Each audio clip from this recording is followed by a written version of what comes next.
Let's go to Uchi, Kyoto, where we can find green tea and matcha. Ito, pinakita ko muna yung room ko bago ko umalis. And for this trip, I used the IC card. Aikuka Kansai Beach. Ayan na yung itsura ng train na sinakyan ko. And this place is a countryside. Kaya naman, marami tayong makikita dito ng mga bridges, temples, and of course, the matcha stores.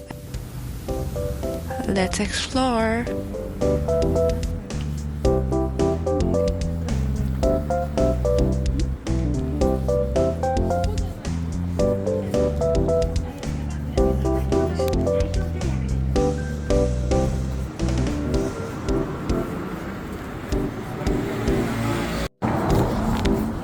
Saan tayo pupunta? Sa temple. Saan yung temple?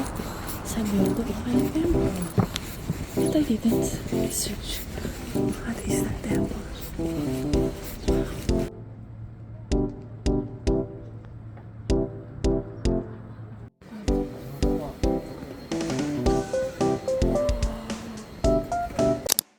After 10 to 15 minute walk from JR Uji Station, nakarating na tayo sa Byodo-in Temple, which is also known as the Pure Land Paradise. At ito, meron na naman akong mga selfie video. Ang ginagawa ko pala dito is pinapatong ko lang yung bag ko sa makapatungan or even sa floor. Then, meron siyang front pocket. So, doon ko sinusuksok yung isa kong phone para makapag-video. Ang cute ng dog na dumaan. Ito, very ancient siya. Very anime vibe.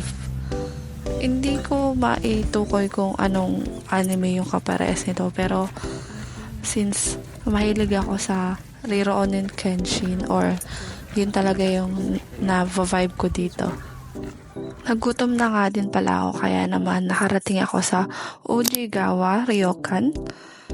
They serve different soba matcha flavored meals. At ang aking in-order nga is yung Jidori cha soba meal. Meron siyang matcha flavored na noodle, tempura, tofu. Ang sarap ng food dito at ang ganda pa ng view. Kaya naman sulit na sulit talaga. Ito nga pala yung kinain ko. Sa bagal kong kumain, ako na lang tira dito sa restaurant. Diyan.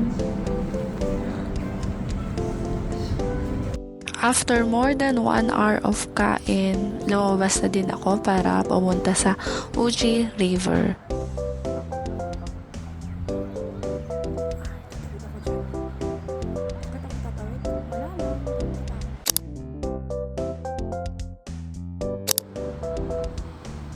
Ito na yung Uji Bridge.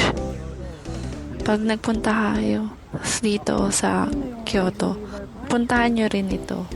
Hindi lang yung popular destination. Kung gusto nyo ng hindi masyadong madaming tao, I recommend this place.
Pilipino yan. Pilipino yan nasa harapan ko. May siya eh. May siya eh. Nagsasalita siya, may nakalagay siya. Wow. Mainit. Sunog na ako talaga. Ba't kasi bawal ang magpayong dito? Gusto ko na magpayong. Ito naman yung Asagiri Bridge, which is known because of the tale of Genji, which is also known as the world's first novel since nasulat ito 1,000 years ago pa. It follows the romance and life of Hikaru Genji. Kaya pala napaka-nostalgic ng feeling niya sa akin, itong lugar na to. And alam mo yun, it has an aura of romance. Yung vibe ng lugar is very romantic. Without knowing na ito pala ay isang dating spot, itong lugar ng Uji, malapit sa Uji Bridge. Expectation ko kasi puro matcha related products ang makikita ko, mga cafe, hindi naman dating spot. So, ayan, samahan nyo kong explore pa ang Uji.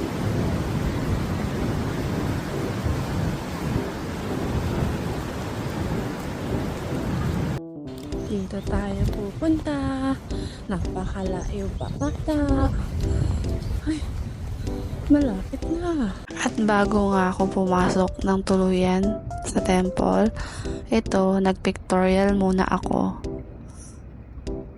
Huwag nyo nang alawin kung saan na naman nakapatong yung bag, pero safe naman siya. Ayan, picture pa. Let's go! Sana all talaga. Oh, one. Hindi ka. Yung nasa malayo. Nagka-date yan. Oh, picture pa ako. Oh, ako mag-isa lang. O, diba? Dating spot talaga to. Ito nga pala yung Kosoji Temple. Ayan. Since mag-isa lang ako, ito, video muna bago pumasok.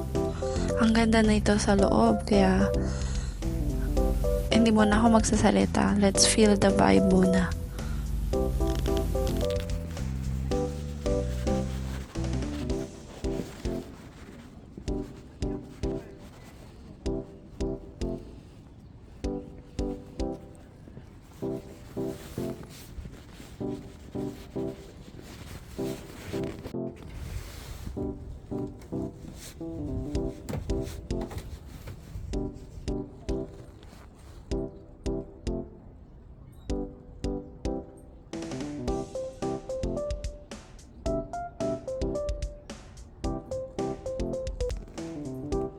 May entrance fee nga pala dito na 500 yen. So, dito mo lang siya babayaran sa machine na to. Hindi ko nga to nasundan nung una, kaya naman lumabas ulit yung coin. So, ang ginawa ko, yung may sumunod sa akin na lalaki, ginaya ko na lang siya. So, need pa lang i-press yung one person muna bago mo ilagay yung coins para magbigay siya ng ticket. And after ko nga makapasok, ito na yung view. Let's enjoy!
syempre, may pa-record pa ako ng self ko habang nagtitake ng picture doon sa may fountain or falls, kung ano man yan. Ang ganda. Ang surreal talaga ng place. Without knowing na sementeryo pala ang gilid nito. Ano na lang kaya iniisip ng mga multo sa akin, di ba? Kung merong man. Ayan, picture pa.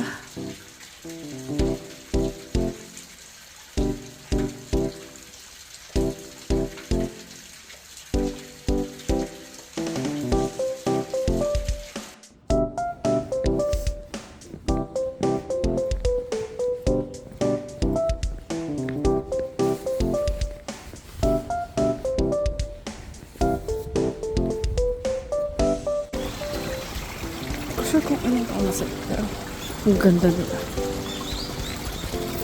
Napak naman lipstick ko. Ganda pala dito, nakaka-frozen ng makeup. Kahit wala lang retouch. Nung pabalik na ako, dito na ako sa Asagiri Bridge dumaan. Para naman mas ma-feel ko yung romance, yung nostalgic feeling. Diba ang ganda ng bridge? Nakakadagdag pa yung river, yung tunog nakaka-relax. Parang nasa loob ka ng isang sleeping ASMR video.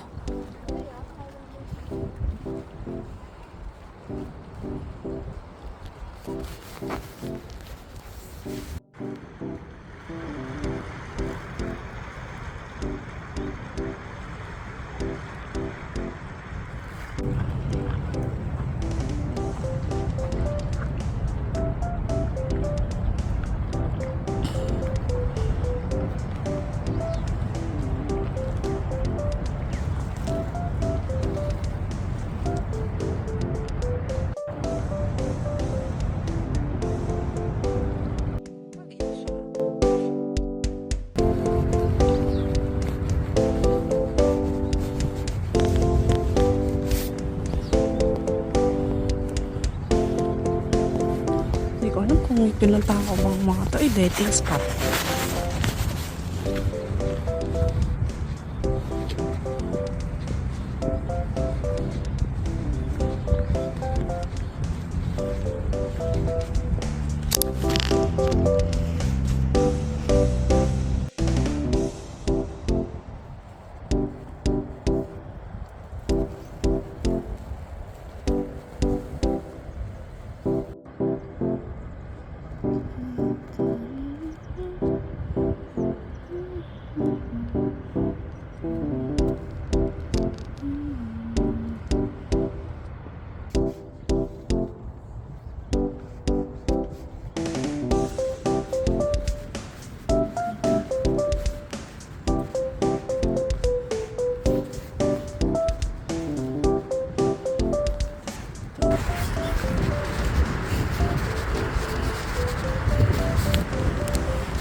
Starbucks.